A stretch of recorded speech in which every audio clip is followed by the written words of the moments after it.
La vie est un cadeau et chaque jour est une occasion de créer des souvenirs inoubliables. Mesdames et messieurs, bonjour à tous, bon réveil matinal et bienvenue sur Fona Souba, votre rendez-vous matinal d'information et de divertissement sur Esaïe Télévision. Très heureux de vous retrouver ce matin à suivre d'un instant à l'autre Boulou Info avec Elisabeth Iladia. Au sommet de ce matinal, le gouvernement béninois a lancé les travaux de bitumage et d'aménagement de plusieurs routes dans les départements du Mono et du Koufo pour améliorer la mobilité des populations. En RDC, République démocratique du Congo, un incendie à Bukavu a causé la mort d'une fillette et détruit une trentaine de maisons, laissant de nombreuses familles sans abri. En Afrique du Sud, à l'approche du G20, prévu en novembre, une vaste campagne de nettoyage est en cours à Johannesburg. Dans la Minute Sport de ce matin, la famille du football béninois est en deuil avec la disparition de Pierre-Alain Kenom, vice-président de l'équipe féminine à Inovi FC. Les 22e journées de la Celtics League Pro a lieu ce week-end. Dodo Doku retrouve sa place de titulaire ce samedi avec Smoa SC du côté de l'Égypte. Après Boulot Info et la Minute Sport, on va poursuivre avec l'Astuce Santé. Pour ce matin, Sylvie Dédéou nous livre 5 astuces, autant pour moi, de grand-mère pour conserver les fruits et légumes pour longtemps. L'artiste du jour sera avec Elvic Umbetao et l'artiste qui sera peint ce matin, un artiste chanteur. Et son nom est Mr. Boulbier. Pour boucler Fona Souba de ce lundi, je vous invite à suivre Parlons-en avec nos différents intervenants. On démarre sans plus tarder avec Boulou Info et la Minute Sport.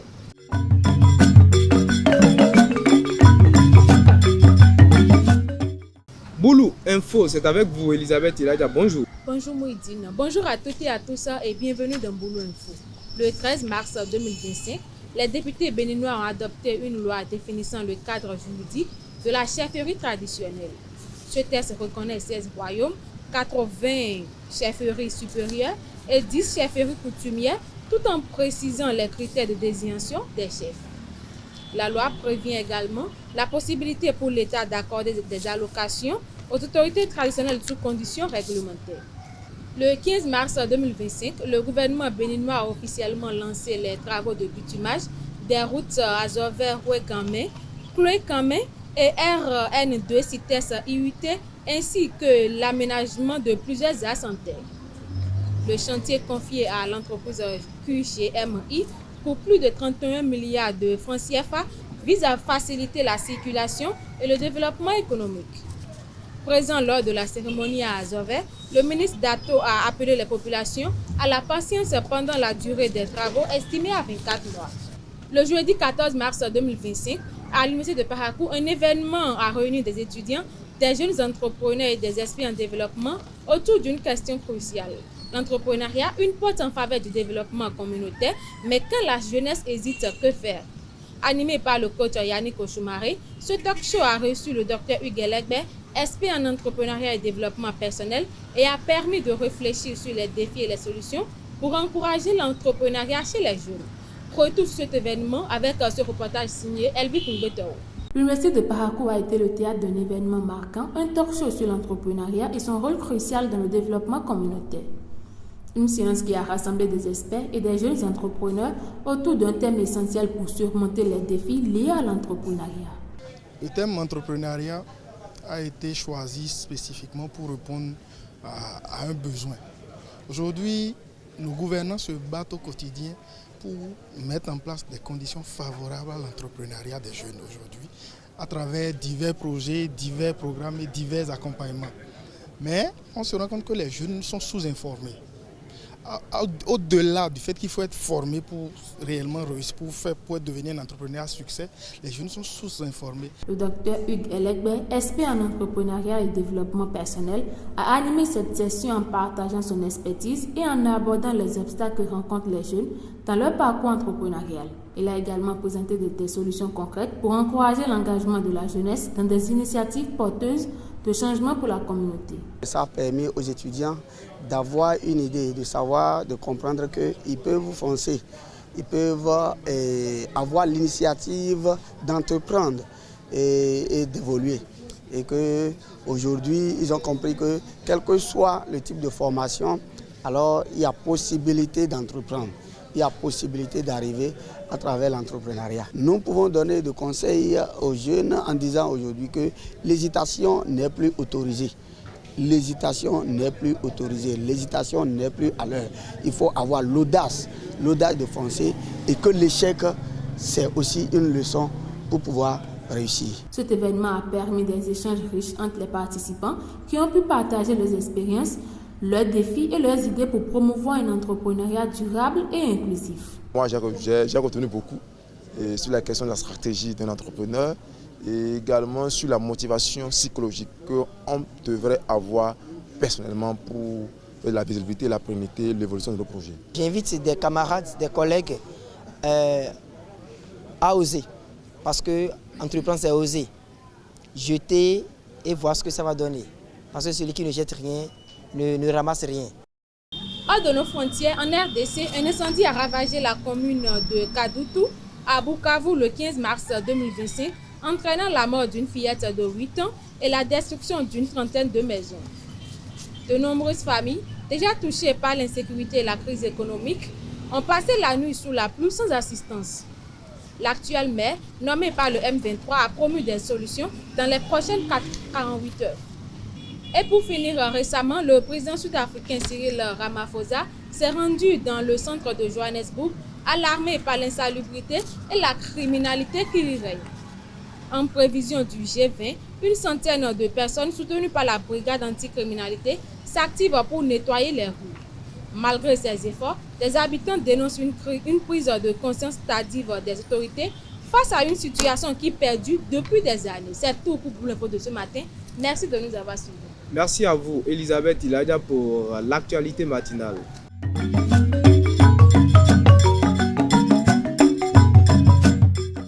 Chers internautes, dans la Minute Sport de ce matin, Pierre-Alain Kenom, agent de la Fédération béninoise de football FBF, manager des licences et vice-président de l'équipe féminine à Innovi FC, n'est plus. Il a rendu l'âme ce dimanche 16 mars à l'hôpital de zone de Calavi des suites d'une crise. Son départ soudain est un choc pour la famille du football béninois et son président Mathurin de Chacus. Nos condoléances à sa famille. Après leur brillante qualification face à la RD Congo, après leur brillante qualification face à la République démocratique du Congo, dans la double confrontation sur un score cumulé de 5-0, les Amazones U17 connaissent désormais leurs adversaires pour le prochain tour. Il s'agit de l'équipe U17 de la Zambie. Une victoire face à cette dame U17 zambienne suffit pour les protégés de Ida Azonsu de valider leur billet pour la compétition. Dernier de la poule A, Dynamo de Parakou a réalisé une belle performance en s'imposant 1-0 à domicile, autant pour moi, face à Dynamo d'Abomey, 3e du classement, lors de la 22e journée de la Celtics League Pro. Une victoire précieuse pour ce club de la cité de Koburu. Brice Padonou, coach de cette formation, livre ses impressions au micro de Marcel Coty. En première partie, il faut respecter l'adversaire. C'est le 3e qui joue contre le dernier. Donc nous devons le respecter. Et vous savez, quand tu viens dans un coin, tu fais l'état derrière. Et vu les faiblesses de notre équipe, on ne pouvait pas se livrer en première partie. Donc on a essayé d'observer l'adversaire, de le contenir, avant de pouvoir savoir ce qu'on peut faire maintenant en seconde partie. Et vous allez constater qu'en seconde partie, on n'a pas dominé le match en tant que tel, mais on a eu le ballon. Et sur un coup franc magistralement transformé par un de mes joueurs, on a mené le score. Donc c'est ce qui s'est à la mi-temps qu'on a essayé de les galvaniser. Après avoir bien vu, ils ont souffert un peu.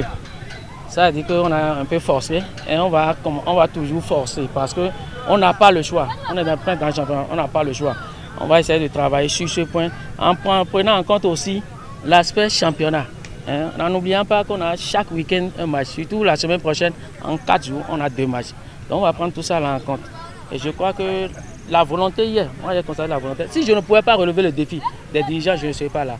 Donc je suis là pour l'opération commando, relever le défi et puis c'est fini. Pour sa première saison en Ligue Pro, Boa FC de Sinende ne cesse de surprendre. Ce samedi, lors des matchs de la 22e journée de la Celtics Ligue Pro, le promu a battu les Buffles FC du Borgou 1-0. Une victoire qui permet à cette équipe dirigée par Claver Kounoukounouji, autant pour moi, de grimper au classement. Au micro de Abel Odio, suivez les impressions d'après-match. Bon, écoutez, comme vous le savez, dominer n'est pas gagner. On a eu beaucoup de situations. Malheureusement, on a fait une erreur défensive qui a été payée cash. Et voilà, c'est le football.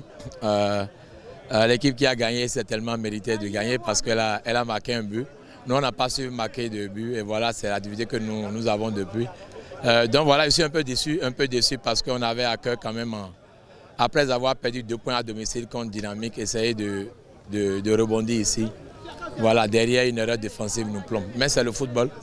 C'est le football, beaucoup de déceptions, mais voilà, on a 10 jours un peu pour laver les têtes. Voilà, on va bien laver les têtes et après avoir lavé les têtes, on va repartir de peu belle à l'entraînement pour continuer par travailler. Oui, les impressions elles sont bonnes, même si ça a été la mort dans l'âme. On a fini quand même par avoir ces 3 points précieux qu'il nous fallait pour nous relancer après la défaite à Radjer. Les enfants, cet après-midi, ont certes multiplié de maladresse, mais ils ont quand même été concentrés sur ce qui est des consignes qu'on les donnait. Ils ont suivi les consignes à la lettre. Tactiquement, ils étaient en place. On a causé beaucoup de difficultés à l'adversaire. On savait que les Buffs, c'était une grande équipe. Une équipe qui, pour la plupart, partait toujours du derrière. Il fallait les empêcher de développer le jeu. C'est ce qu'on a essayé de faire cet après-midi. Et ça a payé. On a eu les 3 points. Nous sommes heureux. On va se retirer et se préparer encore pour la réception de Dynamique pour la journée prochaine. Bon, les impressions elles sont très bonnes. Surtout après cette victoire qui nous pousse à 25 points. Parce que cette équipe de Buffs, c'est nos grands frères, c'était mon club préféré que je supportais partout. Mais cette équipe nous devait quand même cette victoire parce qu'à l'aller, ça c'était terminé par 1-0 en faveur des Buffs.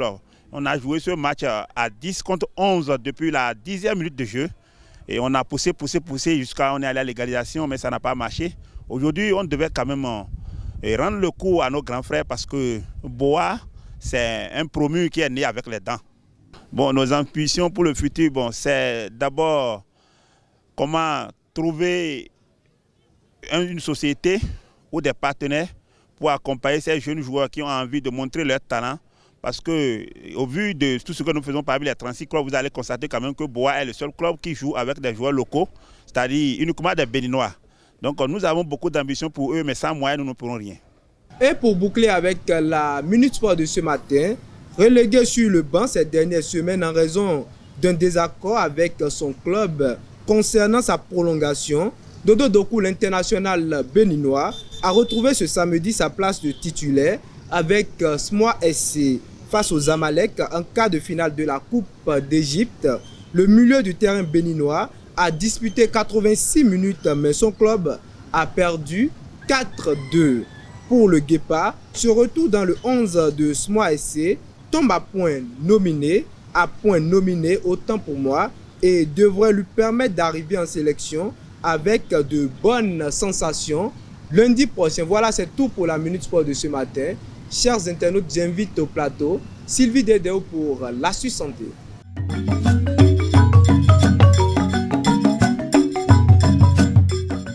L'Astuce Santé, c'est avec vous, Sylvie Dedeo. Bonjour. Moudi Lawani, bonjour. Amis internautes de Zaï Télévision, bonjour. Rien de plus énervant que d'acheter de beaux fruits et légumes frais et de les voir se gâter en quelques jours. Heureusement, il est tout à fait possible de les conserver plus longtemps, naturellement, grâce à quelques astuces simples. Première astuce, placez les fines herbes dans un verre d'eau rempli avec un peu d'eau. Recouvrez le tout d'un film plastique et placez-le au réfrigérateur. N'oubliez pas de changer régulièrement l'eau du verre. Deuxième astuce, ajoutez quelques gouttes de vinaigre blanc au moment de nettoyer vos fruits et légumes. Cela devrait permettre de pouvoir les conserver environ 2 semaines de plus. N'oubliez pas de bien sécher avant de les placer au réfrigérateur. Troisième astuce, si vous avez coupé vos fruits et légumes, ajoutez un filet de jus de citron pour éviter les brunissements. Quatrième astuce, couper les fonds et les feuilles des légumes racines comme les carottes, les betteraves ou les radis. En effet, en séchant, les fonds peuvent accélérer le pourrissement des légumes. 5e astuce, enveloppez votre salade dans un torchon et mettez-la dans un sac congélation avant de le ranger au réfrigérateur. Ces petites astuces simples devraient vous permettre de conserver vos fruits et légumes plus longtemps. Il est aussi important de ne pas ranger votre réfrigérateur n'importe comment. C'est tout pour l'astuce santé de ce matin. Merci de m'avoir suivi. À très bientôt. Merci à vous, Sylvie Dedeo, pour l'astuce santé de ce matin. Chers internautes, on passe à l'artiste du jour avec Elvic Ngweto.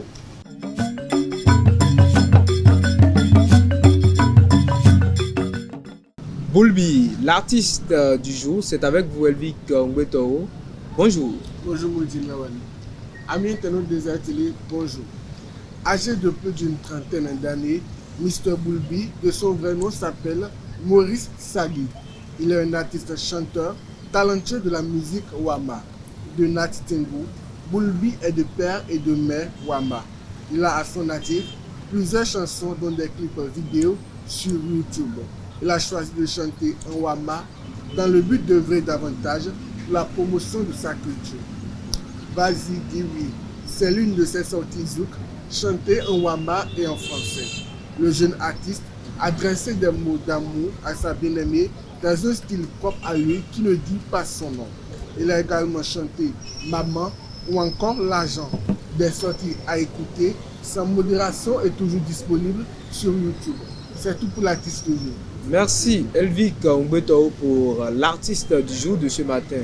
Chers internautes, à présent place au Parlons-en avec Elvic Ngweto et Elisabeth Iladia.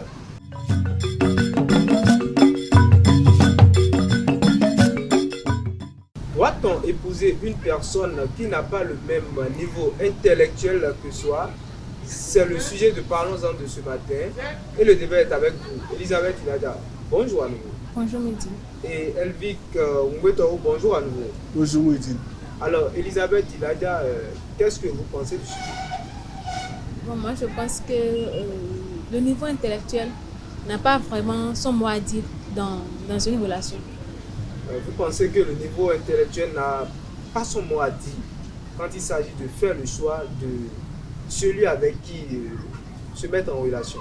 Alors Elvic Ngweto, dites-moi, est-ce que d'abord qu'est-ce que vous pensez également du sujet? Je pense qu'en matière de relations amoureuses, en matière de choix du conjoint, choisir la personne qui va rester à côté de toi pour la vie, le niveau intellectuel intervient. Le niveau intellectuel a son mot à dire. Le niveau intellectuel a son mot à dire. Alors, Elisabeth Iladia, pensez-vous que ce que Elvic dit ce matin est vraiment éthique? Éthique? Oui. Est-ce que ça se dit vraiment? Bon, si on veut voir le sujet d'un autre œil, je crois vraiment que bon, peut-être, en réalité, l'homme peut se dire que s'il épouse une femme qui n'a pas étudié, qui est peut-être analphabète, peut-être que cette femme, je ne sais pas trop, ne pourra pas aider ses enfants à faire les devoirs, des trucs comme ça, puis les enfants auront, je ne sais pas trop, peut-être une petite régression. Sinon, en réalité, je ne crois pas vraiment que le niveau intellectuel a vraiment un mot à dire dans une relation. Parce qu'en réalité, c'est pas le cerveau, ou je ne sais pas, c'est pas l'intelligence de la personne que... les diplômes ne définissent pas l'intelligence de la personne. Tu peux voir quelqu'un qui a, je ne sais pas trop, des tonnes de diplômes et qui ne réfléchit pas vraiment, et de la même manière que quelqu'un qui n'a pas vraiment de diplôme. Les diplômes ne définissent pas quoi déjà? L'intelligence. L'intelligence de la personne. Avant de continuer, Elvic, j'ai remarqué une chose. Est-ce que vous pensez également que les diplômes ne font pas quoi déjà? Ne définissent pas l'intelligence d'une personne. Et c'est vrai qu'il y a des tricheurs, mais... Des tricheurs comment? C'est vrai qu'il y a des personnes qui trichent pour avoir des diplômes. Mais c'est pas ça qui veut dire que leurs diplômes ne définissent pas leur intelligence. Mais elle a raison d'une part. C'est pas parce que j'ai le master que ça veut dire que je peux être maître, non. C'est pas parce que vous avez le master. Bon, on revient sur le sujet, oui. C'était une parenthèse. Elvic, Elisabeth dit, elle insiste toujours que le niveau intellectuel n'a pas son mot à dire quand il s'agit de faire son choix. C'est pas parce que j'ai dit que en matière de personnage choisi pour rester à tes côtés jusqu'à la fin de tes jours, on doit faire intervenir le niveau intellectuel. C'est pas ça qui veut dire que ça ne révèle pas de l'éthique. C'est pas ça qui veut dire qu'on ne peut pas dire ce que je viens de dire ce matin. On peut le dire. Ça dépend des préférences de chacun. Elisabeth l'a dit tout à l'heure. Il y a des gens qui préfèrent des partenaires qui n'ont pas assez étudié, pour ne pas dire lettrés. Pour ne pas insulter quelqu'un, des personnes qui n'ont pas assez étudié. Quelles peuvent être leurs motivations dans ce cas? Je ne sais pas ce qui peut motiver quelqu'un à épouser, mais souvent l'homme, vous savez, l'homme aime la paix du cœur. C'est parce qu'il aime une personne. Non, c'est parce qu'il aime. C'est parce qu'il ne veut pas rester avec quelqu'un, par exemple, qui va lui dire je n'en disconviens pas. Il parle, la dame crie je n'en disconviens pas. C'est parce qu'il aime la paix du cœur. Il ne veut pas crier tout le temps qu'il peut épouser cette personne. Mais vous savez, Elisabeth a dit tout à l'heure, les enfants aujourd'hui ont besoin de l'éducation du père et de la mère. Pas simplement éducation, comment te comporter parmi les gens, comment te comporter en société. Mais en matière d'école, la mère aussi doit porter sa pierre à l'édifice. Doit dire à l'enfant que c'est quelque chose qui se fait non seulement à l'école, mais qui se poursuit également à la maison. À la maison. Alors Elisabeth, pour ne pas laisser Elvie parler tout le temps, quelles peuvent être les motivations de ceux-là qui veulent, des femmes qui diront demain je n'en disconviens pas? Je pense que ça peut être, je ne sais pas quoi, la cupidité. Parce qu'en réalité, quand on épouse, quand un homme se lève, quelqu'un qui a vraiment étudié, qui a fait des études, qui a de grands diplômes, se lève et se dit que bon, moi, j'aimerais pas épouser quelqu'un une femme qui est allée à l'école, une femme qui a des diplômes. C'est peut-être parce qu'en réalité, l'homme n'a pas vraiment envie que la femme connaisse ses droits. Comme ça, quand il y aura des soucis dans le couple, il sait que la femme ne saura pas trop se défendre en fait. En réalité, quelqu'un qui n'a pas vraiment étudié ne connaît pas vraiment ses droits. Sauf si la personne suit des séances de sensibilisation où on te dit que bon, quand tu fais ci, c'est ton droit. L'autre a ses devoirs. Donc en réalité, si cette personne, si la femme n'a pas vraiment n'a pas étudié et que ne suit pas des séances de sensibilisation, je crois que bon, l'homme peut vouloir la terrasser en fait. Elvic, le fait d'avoir un même niveau d'intellectuel, un même niveau intellectuel ou avoir un niveau intellectuel un peu élevé face à l'autre, à côté de son partenaire, est-ce que ça n'a vraiment pas des inconvénients? D'autres diront que ça a des inconvénients que parce que... Mais vous, Elvic, pour moi, ça n'a pas d'inconvénients. Vous défendez ce matin oui. On doit épouser une personne intellectuelle, oui. Voilà, dans votre cas. Pour moi, ça n'a pas d'inconvénient. Parce que toute relation doit se baser sur le respect. Tant qu'on se respecte, on s'entend bien, il y a la compréhension dans le couple. Je ne pense pas qu'il peut y avoir d'inconvénients. Ce n'est pas parce qu'on a le même niveau intellectuel que ma femme va se lever un jour et va dire qu'elle va me monter sur la tête. Non. Mais tant qu'il y a du respect dans le couple, tant qu'on se respecte, tant qu'il y a la compréhension, on se dit que je pense que ça peut aller. Mais Elisabeth n'est pas d'accord. Le fait, c'est que quand on parle de l'amour, on passe sur tous les autres.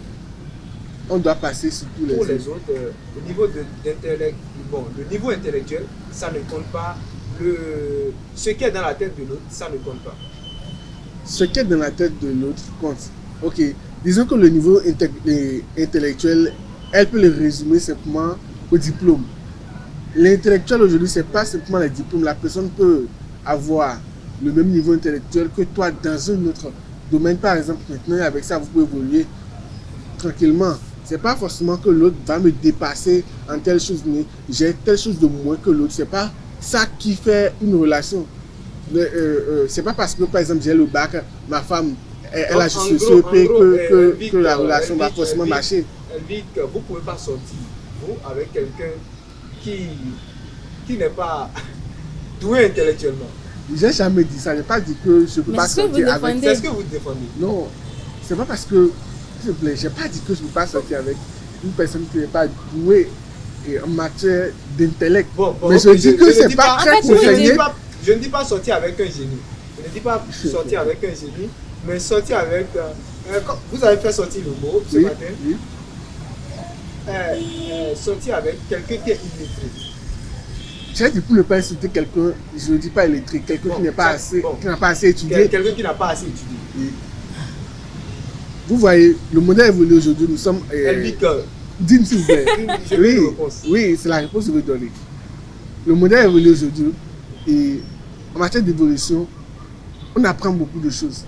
Il y a les choses qui viennent. Et c'est pas en restant à la maison, c'est pas... si tu n'étudies pas, en fait, tu ne peux pas connaître ces choses.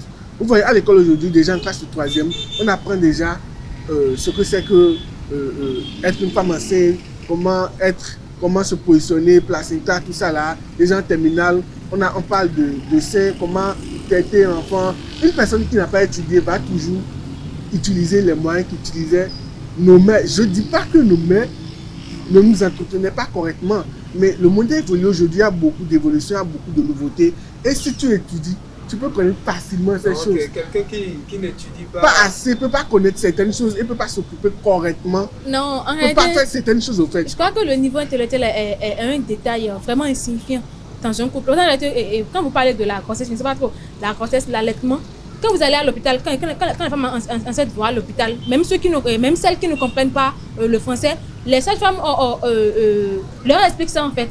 C'est-à-dire qu'il y a des séances où les sages-femmes expliquent avec des mots terre à terre à ces femmes-là, comment ne pas se comporter étant enceinte, comment se comporter quand tu auras ton bébé, comment se comporter quand tu es en train d'allaiter. Tu n'as pas besoin tu n'as plus besoin d'aller à l'école pour ça en fait. Et même à l'école, je ne crois pas qu'on nous enseigne à l'école comment se comporter quand tu es en train d'allaiter à l'école. Ah, donc vous dormez en classe alors? Non, je ne dors pas. C'est pas comme vous. Elisabeth, je vais poser la même question à Elvic. Mais d'abord vous. Est-ce que vous ne pensez pas que parfois, quand on se met en couple avec quelqu'un qui est plus intellectuel ou quelqu'un qui est intellectuel, on finit par l'être également? Vous voulez dire que bon, si par exemple une femme épouse un homme qui n'a pas vraiment étudié, l'homme peut devenir intellectuel avec le temps. Avec le temps, comment? Ce n'est pas la magie. Sauf si cette personne avait déjà des rêves. C'est-à-dire que la personne avait déjà des impulsions. La personne avait déjà envie d'étudier. Et puis que maintenant, comme son ou sa partenaire a étudié, et la partenaire ou le partenaire peut l'aider en fait. Donc en réalité, son rêve devient réalité. Donc ça, c'est un autre cas. On dit le fait de voir quelqu'un faire, ça devient une pédagogie. C'est une sorte d'apprentissage. Quand je suis avec vous, Elisabeth, et moi j'ai étudié, moi je suis intellectuel, et Elisabeth non. Mais ma manière de me comporter, ma façon de réfléchir, en tout cas tout ce qui me concerne, vous voyez comment je fais dans le cercle, dans le foyer, vous me regardez faire et vous copiez. Moi, je ne crois pas que tout le monde aime copier. Parce qu'en réalité, même vos manières de faire peuvent m'agacer. Ah bon, même quand on est en couple. Ça peut m'agacer. Elisabeth ne dit pas la vérité. Elvic, dites-moi, est-ce que vous ne pensez pas que quand on est en couple avec quelqu'un qui n'a pas le même niveau d'études que soi, ou qui n'est pas intellectuel, ou qui n'a pas beaucoup étudié, cette personne en question copie l'autre, ça permet d'évoluer le niveau intellectuel de l'autre. On évolue ensemble. C'est normal, parce qu'à force de rester avec une personne pendant longtemps, on a tendance à faire ce que la personne fait. On ne commence pas à copier la personne. Mais si c'est Elisabeth, tu te laisses le choix de choisir ou pas ce que vous faites. Parce qu'avec Mathieu, tu dois être intellectuel ou pas. C'est en cela, il y a des hommes, et ils laissent les femmes à la maison, ils sont avec d'autres femmes parce qu'ils ne veulent pas se présenter en public avec une femme qui ne s'exprime pas correctement, une femme qui ne peut pas assumer correctement. Donc, tu as le choix de ne pas te comporter comme moi ou pas. Si tu te comportes comme moi, si tu deviens intellectuel comme moi, on va faire tout ce que tu veux. Mais si tu refuses, je te laisse à la maison. En réalité, je crois que je ne sais pas si c'est un argument ou une raison. C'est pas non, bien fondé en fait. Vous pouvez le prendre comme vous voulez, si vous dites que l'homme a épousé une femme qui n'a pas étudié et parce que la femme ne s'exprime pas bien en français, laisse cette femme à la maison pour aller sortir avec une autre dehors et va des soirées, pas des soirées avec cette dernière. C'est parce que l'homme a mauvaise foi et mauvais cœur. Parce qu'il est fidèle. Mais non, c'est même pas ça. Quand tu l'as épousé, tu sais très bien que la personne ne s'exprime pas bien en français. Mais je veux t'amener à être comme moi, tu refuses. Comment je vais faire? Mais il y a des... Tu n'es pas obligé de la changer. Il y a des sorties. Ah non, arrêtez, on va changer une femme. On est obligé de... on se retrouve dans l'obligation de parler tous les deux. Puisque on dit un mot pour madame. Madame doit parler, madame doit... Arrêtez. Mais le temps est écoulé. Il y a... Mais laissez-moi finir, non, un mot pour finir. Bon, moi je dirais, je reste juste sur ma position. Et le niveau intellectuel est un détail vraiment insignifiant quand il s'agit des relations. Le niveau intellectuel est vraiment insignifiant. Elvic, un mot pour bouquet, même si c'est un conseil. Même si c'est un conseil, ok. Et je pense que je rejoins, et je n'ai pas dit que je rejoins Elisabeth, mais on n'a pas forcément tenu compte du niveau intellectuel, mais il faut que la personne ait au moins un niveau. C'est comme un sage qui me disait à moi que faut pas sortir avec une femme et en public lorsqu'on va te demander ta femme, par exemple, elle est à côté maintenant, on va te demander ta femme, tu vas dire qu'elle est allée aux toilettes. Est-ce que c'est pas un sage que vous avez inventé? Non, c'est pas un sage que j'ai inventé. Merci Elisabeth, Iladia, merci à chacun de vous, chers internautes. Voilà, nous sommes à la fin de Parlons-en et de Faune Assoba de ce matin. Merci d'être resté jusqu'au bout. Aujourd'hui c'est lundi. Bon début de semaine à tous.